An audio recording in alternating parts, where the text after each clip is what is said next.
إن الحمد لله نحمده ونستعينه ونستغفره ونعوذ بالله من شرور أنفسنا وسيئات أعمالنا. من يهده الله فلا مضل له ومن يضلل فلا هادي له، وأشهد أن لا إله إلا الله وحده لا شريك له، وأشهد أن محمدا عبده ورسوله وصفيه وخليله وخيرته من خلقه وأمينه على وحيه، بلغ الرسالة وأدى الأمانة ونصح الأمة وجاهد في الله حق جهاده حتى أتاه اليقين.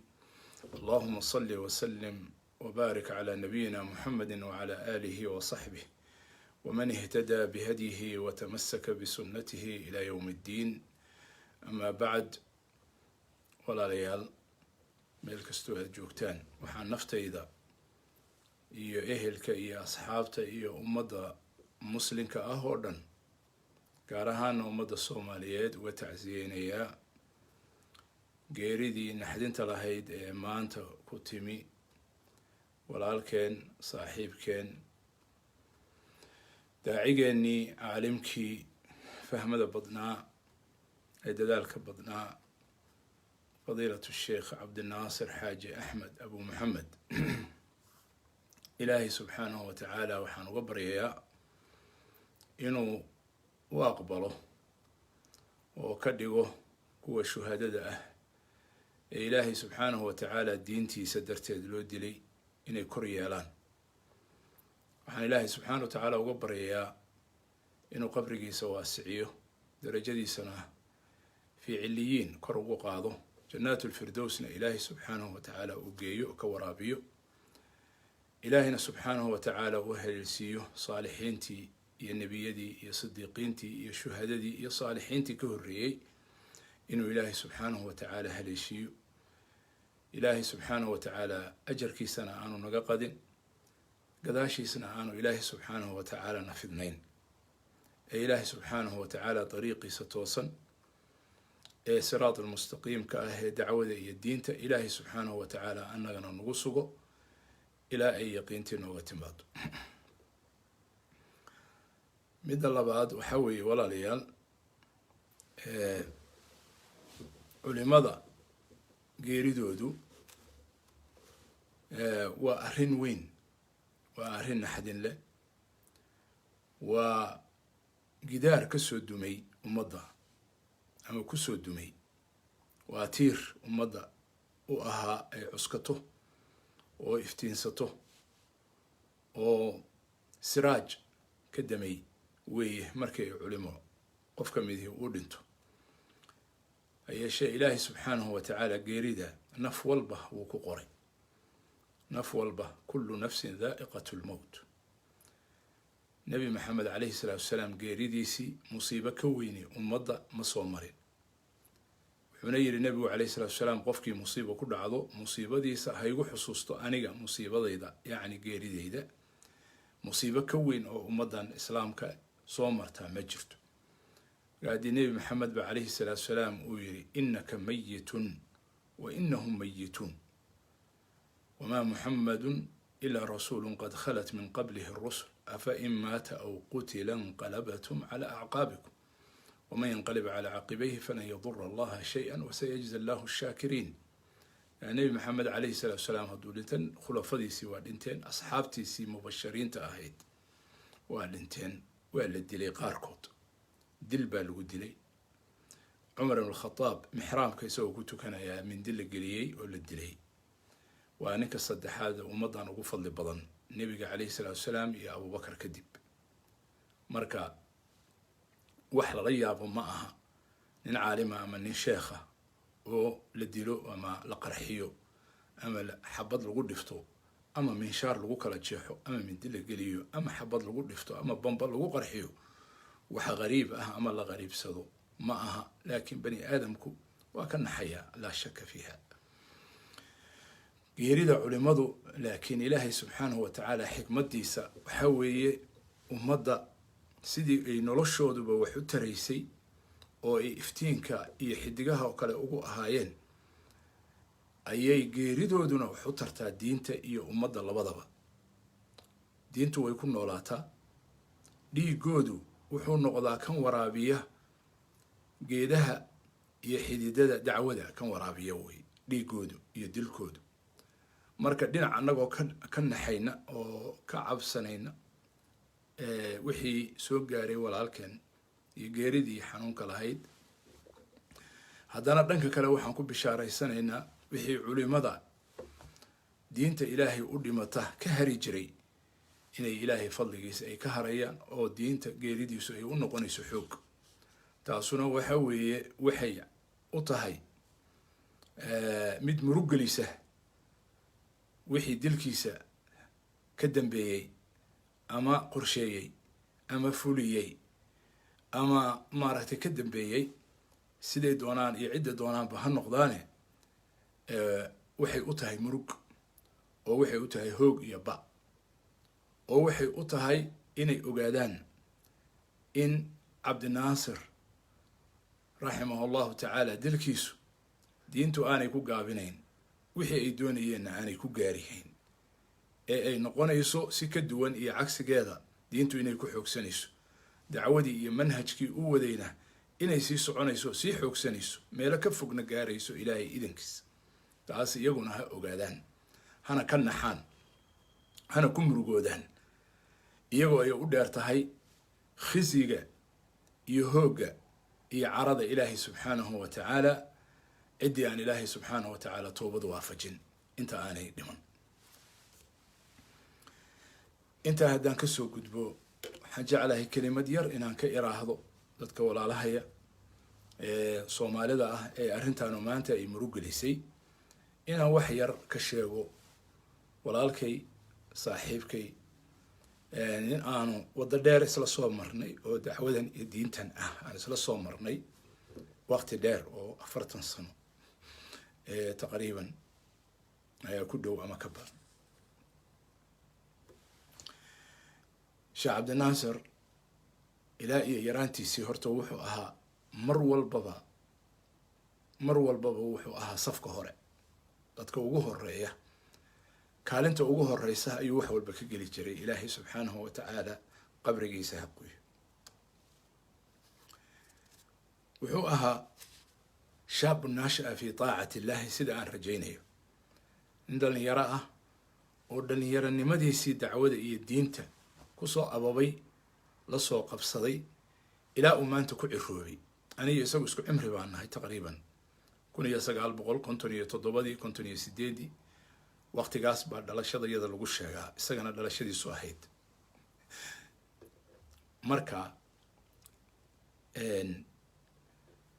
marka ay nin saaxiibkaayahoo aada aqraan tihiin ama isku waqti tihiin, waxay yidhaahdaan culimmadu dhinacaaga uu ka baxo adigana digniin bay ku tahay. sidaasoo kalena doctor axmed xaaji cabdiraxmaan, ilaahay subxaana wa tacaala ha u naxariista, oo isaguna naga horreeyey, sidaasaanu aqraan u ahayno isku waqti dhalanay.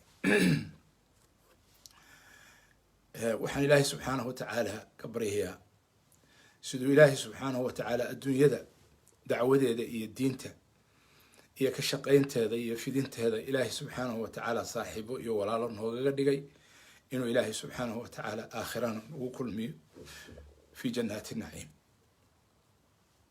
sheekh cabdinaasir marka dhalinyaronimadiisii wuxuu ahaa nin faris ah oo safka hore ah mar walba, dadaalka iyo waxbarashada, mid hoose, mid dhexe, mid sare, mid jaamacadeed, mid kulliyadeed. isagoo yar oo dhalinyaro ah ayuu dacwada iyo xalaqaadka lasoo qabsaday iyo diinta fidinteeda. isagoo dhalinyaro ah oo arday ah buu wax akrin jiray, isagoo arday ah, magaalada burco, magaalada muqdisho iyo meelihii kaleeto oo u maray. sidaasoo kaleeto markii uu kulliyadda caskariga ah ee akademiyada caskariga ah ee jaalesiyaad la yiraahdo uu ku biiray 60meeyada ee 70-yada horaankeedii, markii kulliyadda la furay, dufcooyinkii ugu horreeyey ama wuxuu ahaa raggii ugu horreeyey oo kulliyadda lagu bilaabay.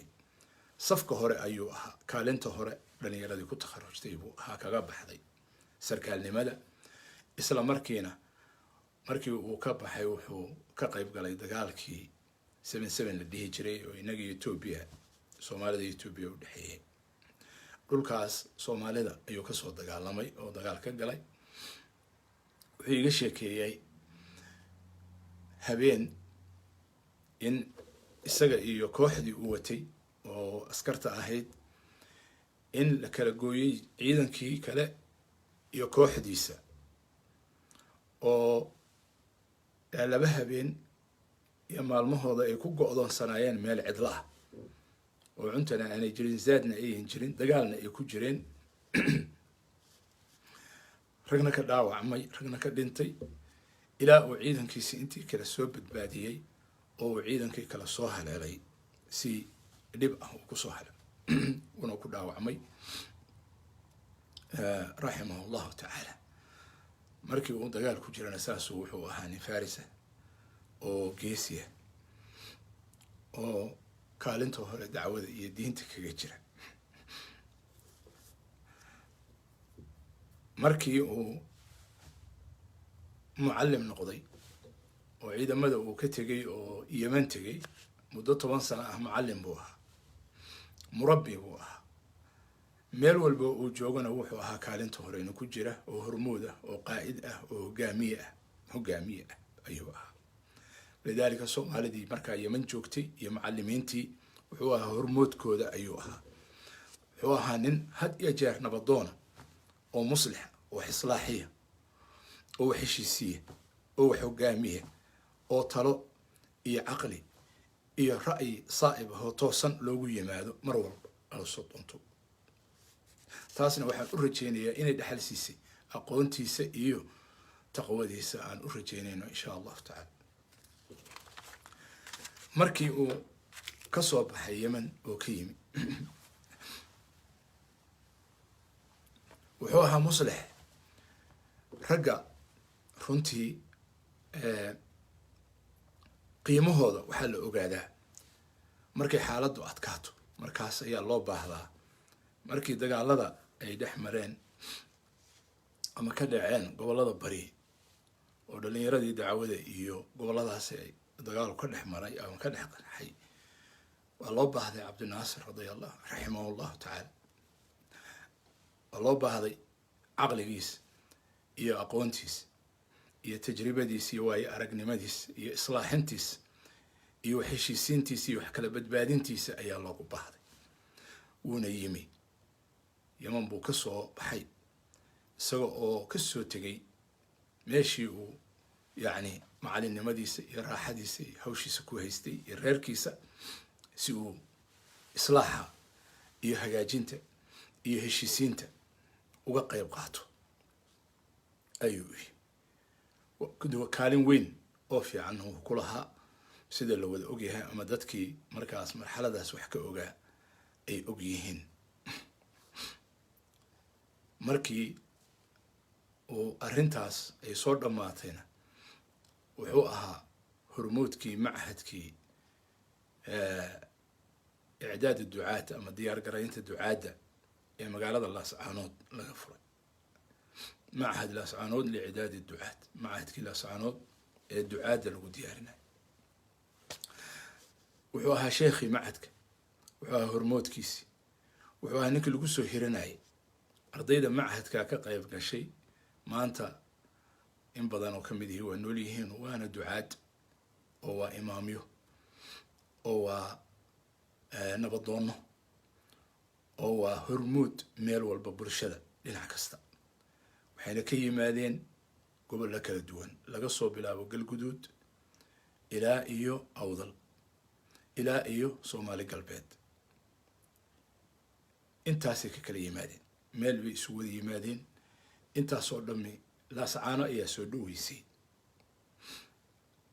machadka 93 taqriiban aakhirkeedii baa la furay. 96 bay dowlaadkiisii u dambeeyey markii breshar la saaray ay xirantay, laakiin dib uu u furmay oo isagoo machadul furqaan ah ayuu haddana dib u furmay.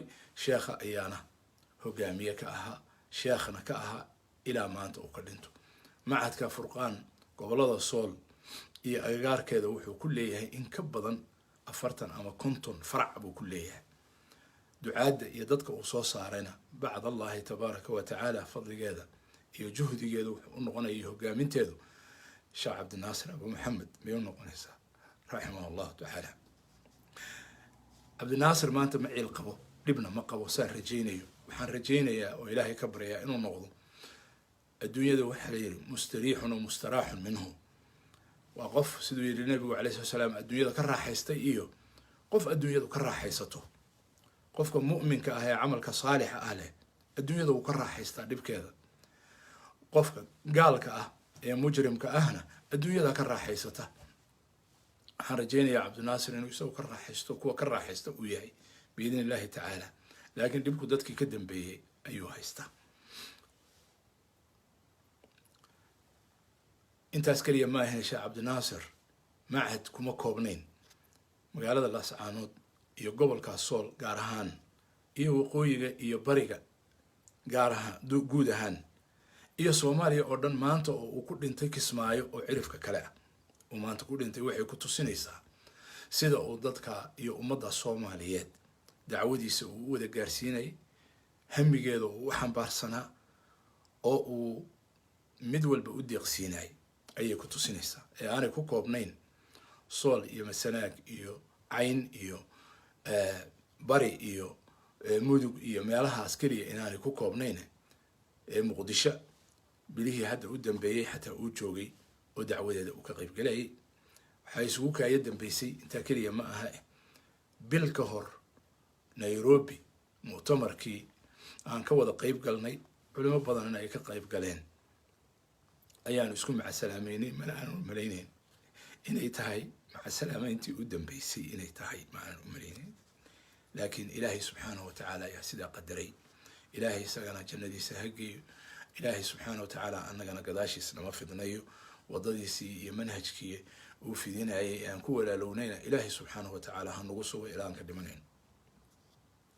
sheekh cabdinaasir wuxuu ahaa daaci, wuxuu ahaa waayo arag, wuxuu ahaa nin khibrad leh oo sarkaala, cilmi adduun iyo cilmi aakhiro labadaba, cilmi diineed iyo cilmi adduunya labadaba yaqaan.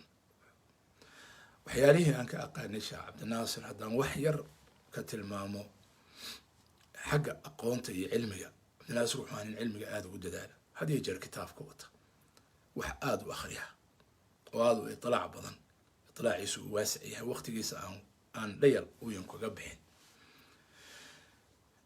wuxuu ahaa nin tajribo badan oo waayo aragnimo badan. wadaad keliya ma ahayn, mufti keliyana ma ahayn, ee wuxuu ahaa nin nolosha waxyaalo badan ka arkay oo dhinacyo badan waayo aragnimadeeda ka arkay ayuu ahaa raximahu llahu tacaala.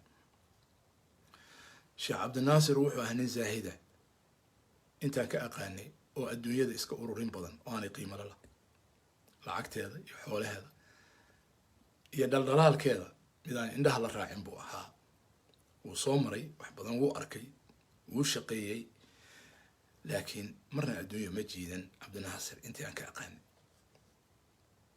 waxaan garanayaa meelo lacago badan loogu dhiibay oo gacanta laga saaray oo uu iska wareejinayo, uu iska fogeynayo ayaan aqaan. sheekh cabdinaasir wuxuu ahaa nin caabida intaan ka aqaanay. ilaahay subxaanahu watacaala u aqbalo, ilaahay baana xisaabinaya. waxaan xusuustaa annagoo xajka joogna oo magaalada mina ku sugan oo hal teendho wada jiifna oo cidina aanay noo dhexayn. habeenkii dhowr jeer buu kacay, wuu istaagaa, wuu tukadaa, haddana wuu seexdaa. saacad intaanu jiifin buu haddana soo kaca. waxaad moodaa in yacni kuwii ilaahay subxaanahu watacaala uu yiri tatajaafa junuubuhum can ilmadaajic, yacni dadka dhinacooda uu gogosha diidayo oo aan ku jiifi karin waqti dheer. marka dhaqsi buu haddana uga soo boodaa. waxaan arkaa isagoo soo booday haddana oo istaagay oo weysaystay, intuu soo weysaystay haddana salaaduu istaagay, xoogaa buu tukadaa, haddana xoogaa hurdu ku noqda. wax yar daqiiqadaha haddana intaanu jiifin haddana waa soo kaca. waxaan ka tiriyey ilaa 3-4 jeer oo uu soo kacay oo uu salaadu istaagay ilaa markii ugu dambeysay salaada fajar ka hor uu markaa cabaar soo jeedo.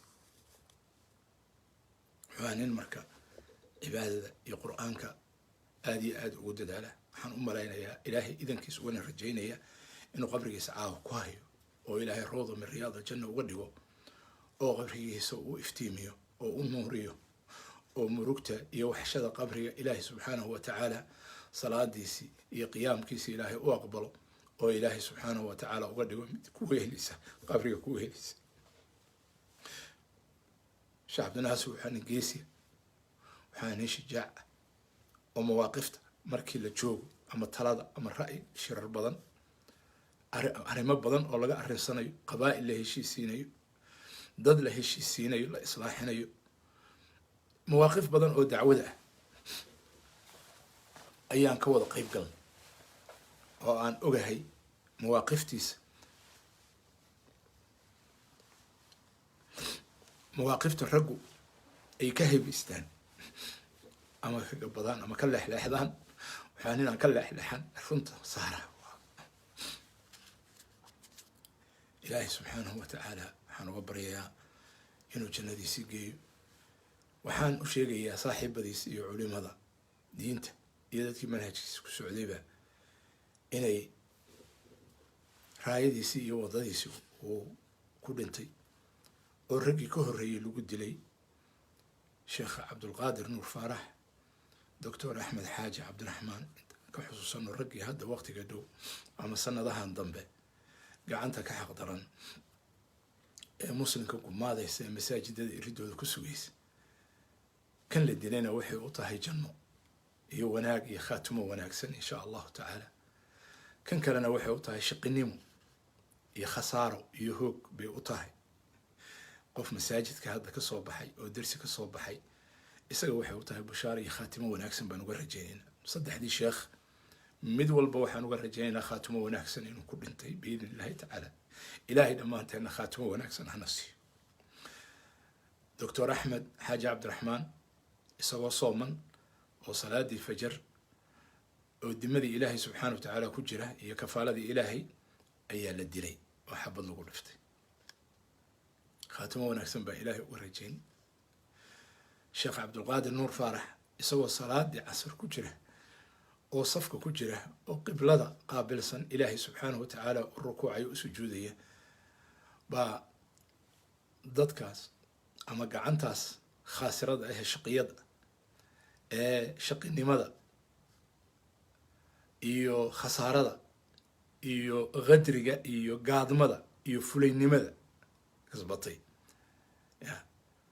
jaahiliyadii waxay ka xishoon jireen, jaahiliyadii waagii jaahiliyada iyo ummadihii xataa aan diinta oqo waxay ka xishoon jireen qofka inay gaadaan. waxay uga imaan jireen hortiisay ka imaan jireen. waxay u arki jireen inay tahay dullinimo iyo nacasnimo iyo raganimo xumo qofka inaad qaabili weydo oo hortiisa ka imaan kari weydo. fulaynimay tilmaamaysa. marka kuwaa fulayada ah ee gaadmada keliya yaqaana, gaadmaduna iimaanka kumaba jirto. laa yaftiku mu'min buu yiri nabigu calayhi salaatu wasalaam. mu'min wax ma gaado u sheegaa u hadeeya.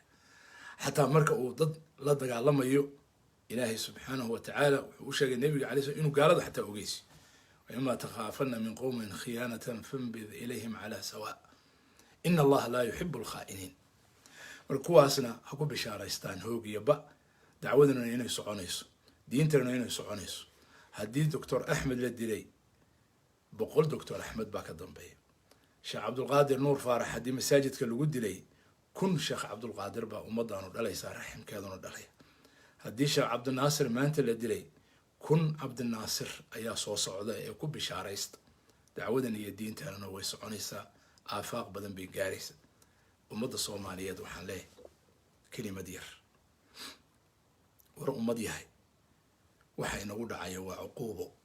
waxa dalkeenna ka dhacaya waa cuquubo aynu kasbanay wey. cuquubo aynu kasbanay wey. dhiigga daadanaya shalay waa beled weyne, doraad waa xamar, maalintii ka horreysay waa Kismaayo, maanta waa Kismaayo, doraad waa Boosaaso. maalinba meel ka dhacaysa. waa haddaynu garan weyno waxa kanu inay tahay yacni musiibo iyo cuquubona haysata dhammaanteenba oo cara ilaahay subxaanahu wa tacaala ka timi macsi iyo dembi aynu kasbanay iyo waxa aynu qooshanayno macaasi inay tahay. haddaynu garan weyno waa nacasnimo. waxaan ummadda soomaaliyeed ugu baaqayaa inay hurdada ka kacdo, diinteeda ilaashato, difaacato, kitaabka ilaahay iyo sunnada nebigiisa calayhi salaatu wasalaam qabsato, culimadeeda garab istaagto oo dhinac istaagto, la safato, cadowga iska dhiciso, mid gudaha ku jira iyo mid dibadda ka jiraba. cadowga u diidan nolosha, cadowga u diidan nabadda, cadowga u diidan xasiloonida, cadowga u diidan dowladnimada, cadowga u diidan nidaamka iyo kala dambeynta. cadow kasta ama ha lahaado midab soomaaliyeed iyo magac soomaaliyeed ha lahaado, ama mid kaleeto oo ka duwan ha ahaado, waa isku mid inay meel uga soo wada jeesato oo ilaahay u toobad keento oo diinteeda iyo culimadeeda iyo sharafteeda ay difaacato. taasna waxaan ugu baaqayaa ummadda soomaaliyeed. waxaan leeyahay ummad yahay isdaba qabo, ummad yahay isdaba qabo, ummad yahay xaaladaanu xaalad lagu jiri karo ma aha, xaalad socon karta ma aha. waa laynoo digay oo waa laynoo digay oo waa laynoo digay, laakiin waxaad moodaa dhagaheenu inay weli culus yihiin. walaalayaal, ilaahay subxaanahu watacaala waxaan ka baryayaa inuu ummaddan ku baraarujiyo waxa khayrka waa adduuniya aakhiraba. culimadana ilaahay subxaanahu watacaala ku sugo khayrka iyo wanaagga iyo dacwada iyo diinta iyo manhajka xaqa ah inay ku taagnaadaan oo ummadda u caddeeyaan. latubayinunahu linnaasi walaa taktumuunahu. ilaahay subxaanahu watacaala taasna ha ku sugo. taas ayaa u ah cadowga ummadda gumaadaya ee culimada laynaya, hal doorka ummadda ka laynaya, indhaha ka ridaya. taas ayaa hoog iyo khasaaro iyo ciilgelin u ah. insha allahu tacaala ilaahay towfiiqdiisa hana waafajiyo. rabbina subxaanahu watacaala walaalkan sheekh cabdinaasir xaaji axmed abu maxamed allahu naxariisto, caruurtiisii iyo xaasaskiisii iyo duriyadiisiina samir iyo iimaan ilaahay subxaanahu watacaala ha ka siiyo. qalbigooda alla ha qaboojiyo, samir iyo iimaan ilaahay subxaanahu watacaala qalbigooda ha geliyo. ilaahayna subxaanahu watacaala dhaawacaas gaaray ee naxadintaas ilaahay subxaanahu watacaala ha u fududeeyo. rabbina subxaanahu watacaala ummadda bedel khayr qaba ilaahay subxaanahu watacaala ha siiyo. dhammaanteenna ilaahay subxaanahu watacaala gadaashiis nama fidnayo, ajarkiisana nagama qadiyo. intaas ayaan jeclaystay aan ku daro tacsidaas ummadda maanta u taalay. صلى الله على نبينا محمد وعلى آله وصحبه أجمعين.